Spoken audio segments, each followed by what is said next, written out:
Hi friends, welcome to VividTech. இந்த வீடியோல நம்ம கம்ப்யூட்டர்ல யூஸ் பண்ற Google Chrome browserல சவுண்ட் ஒர்க் ஆகாத இஷ்யூவை நம்ம எப்படி சால்வ் பண்றோம் அப்படின்றத தான் பார்க்க போறோம். அதாவது நீங்க Google Chrome உங்க கம்ப்யூட்டர்ல ஓபன் பண்ணி ஏதாவது YouTubeல வீடியோஸ் ப்ளே பண்றீங்க. அப்போ சவுண்ட் ப்ளே ஆக மாட்டேங்குது.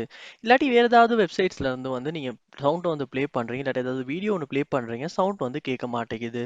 இந்த மாதிரி நம்ம கம்ப்யூட்டர்ல Google Chrome browserல சவுண்ட் ஒர்க் ஆகாத இஷ்யூ இருக்குமா இருந்துச்சுன்னா அதை எப்படி சால்வ் பண்ணலாம் அப்படின்றத இந்த வீடியோல பார்ப்போம். ஸோ வாங்க வீடியோக்குள்ள போகலாம். வீடியோ கடைசி வரைக்கும் ஸ்கிப் பண்ணாம பாருங்க. இதான் நம்ம சேனலுக்கு ஃபர்ஸ்ட் டைம் வந்திருப்பீங்களா இருந்துச்சுன்னா நான் தான் விக்னேஷ். மறக்காம நம்ம சேனலை சப்ஸ்கிரைப் பண்ணிட்டு அப்படியே பார்த்துல பெல் ஐக்கனையும் கிளிக் பண்ணிருங்க. நீ கொடுக்குற லைக்கும் சப்ஸ்கிரைபும் எனக்கு நெக்ஸ்ட் வீடியோ பண்றதுக்கு ஒரு மோட்டிவேட்டா இருக்கும். ஸோ இந்த ஸ்டெப்ஸை நீங்க உங்க கம்ப்யூட்டர்ல விண்டோஸ் 10 இன்ஸ்டால் பண்ணி வச்சிருப்பீங்களா இருந்துச்சுன்னா உங்களால ட்ரை பண்ண முடியும். ஸோ விண்டோஸ் 7 இருந்தாலுமே ட்ரை பண்ண முடியும், 8 இருந்தாலுமே ட்ரை பண்ண முடியும். ஸோ என்ன ஓஎஸ் அப்படின்றது இந்த இடத்துல ப்ராப்ளம் இல்லை. சேம் ஸ்டெப்ஸ் தான் உங்களால இந்த ஸ்டெப்ஸை ட்ரை பண்ண முடியும். ஃபர்ஸ்ட் ஸ்டெப்பா நீங்க என்ன செய்யுங்க அப்படின்னா உங்க கம்ப்யூட்டர்ல கூகுள் குரோம் ப்ரௌசரை ஓபன் பண்ணிருங்க. ஓபன் பண்ணிட்டு இந்த கார்னர்ல பாப்பீங்களா இருந்துச்சுன்னா 3 டாட்ஸ் இருக்கும். அதை கிளிக் பண்ணிருங்க. கிளிக் பண்ணிட்டு இதுல செட்டிங்ஸ் அப்படின்றத கொடுத்துருங்க. கொடுத்துட்டு இதுக்கு கீழே பாருங்க, உங்களுக்கு செக்யூரிட்டி அப்படின்ற ஒரு ஆப்ஷன் ஒன்று காட்டும். ஸோ அதை கிளிக் பண்ணி நீங்க உள்ள போயிடணும். Privacy and security. ஸோ உள்ள போனதுக்கு அப்புறமா இது கீழே ஸ்க்ரோல் பண்ணி வருவீங்களா இருந்துச்சுன்னா சைட் செட்டிங்ஸ் அப்படின்ற ஒரு ஆப்ஷன் ஒன்று இருக்கும். அதையுமே கிளிக் பண்ணி உள்ள போயிருங்க.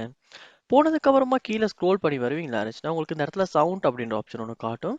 ஷோவா காட்டி இந்த இடத்துல அடிஷனல் கண்டென்ட் செட்டிங்ஸ் அப்படின்ற ஒரு ஆப்ஷன் இருக்கும். அதை கிளிக் பண்ணுங்க. அதை கிளிக் பண்ணும்போது இப்போ சவுண்ட் அப்படின்றது காட்டும். ஸோ அதை கிளிக் பண்ணி உள்ள போயிருங்க. போனதுக்கு அப்புறமா இந்த இடத்துல பாருங்க, சைட் கேன் பிளே சவுண்ட் அப்படின்ற ஒரு ஆப்ஷன் எனேபிள் இருக்கா அப்படின்றத. Sometimes don't allow sites to be play sound அப்படின்றது உங்களுக்கு எனேபிள் பண்ணப்பட்டிருக்குமா இருந்துச்சுன்னா உங்களால நீங்க கூகுள் குரோம்ல ஏதாவது ஒரு சைட்டுக்கு போயிட்டு வீடியோ இல்லாட்டி மியூசிக்கோ ப்ளே பண்ணுவாந்தா கண்டிப்பா சவுண்ட் கேட்காது. So sites can play sound அப்படின்றத கொடுத்துட்டு நீங்க யூடியூப் சரி இல்லாட்டி வேற ஏதாவது சைட்டுக்கும் போயிட்டு மியூசிக் சவுண்ட் ப்ளே பண்ணி பார்ப்பீங்கன்னாச்சுன்னா கண்டிப்பா ப்ளே ஆகும். ஸோ இந்த ஆப்ஷனை நீங்க கூகுள் குரோம்ல சேஞ்ச் பண்ணிட்டு செக் பண்ணி பாருங்க. இந்த வீடியோ உங்களுக்கு ரொம்ப யூஸ்ஃபுல்லா இருந்துச்சா இல்லையா அப்படின்றத கமெண்ட் பாக்ஸ்ல கமெண்ட் பண்ணுங்க. இது போல நிறைய வீடியோ பார்க்கணும்னா கண்டிப்பா நம்ம சேனலை சப்ஸ்கிரைப் பண்ணுங்க. அப்படியே பார்த்துல பெல் ஐக்கனையும் கிளிக் பண்ணிருங்க. தேங்க்யூ.